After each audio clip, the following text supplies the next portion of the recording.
Hi friends, welcome to my channel. இன்றைக்கி நான் உங்களுக்கு தஞ்சாவூர் ஸ்டைல் தட்டு இட்லி ரெடி பண்ணி காமிக்க போகிறேன். அதுக்கு தேவையானது இந்த மாதிரி ஒரு குழி நிறைஞ்ச ஒரு பாத்திரத்தை எடுத்துக்கோங்க. அதில் இலையை கட் பண்ணி வச்சுருக்கேன்.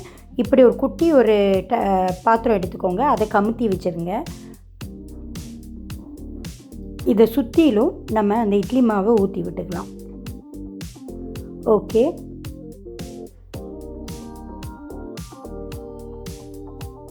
இப்போது இட்லி பாத்திரத்தை வச்சுட்டு அது கீழே ஒரு ஸ்டாண்டும் வச்சு தண்ணி ஊற்றிக்கோங்க. அதில் இந்த நம்ம இட்லி ஊற்றின பாத்திரத்தை எடுத்து வச்சுட்டு ஒரு மூடி போட்டு மூடி வச்சிடலாம். இது நல்லா ஸ்டீம் வெளியே வந்ததுக்கப்புறம் நம்ம எடுத்துட்டோம் வெளியே. இப்போ ஒரு ஸ்பூன் வச்சு குத்தி பார்த்திங்கன்னா அது ஒட்டாமல் வந்துச்சுன்னா வெந்துருச்சுன்னு அர்த்தம். ஸோ நம்ம இப்போ இதை எடுத்துக்கலாம்.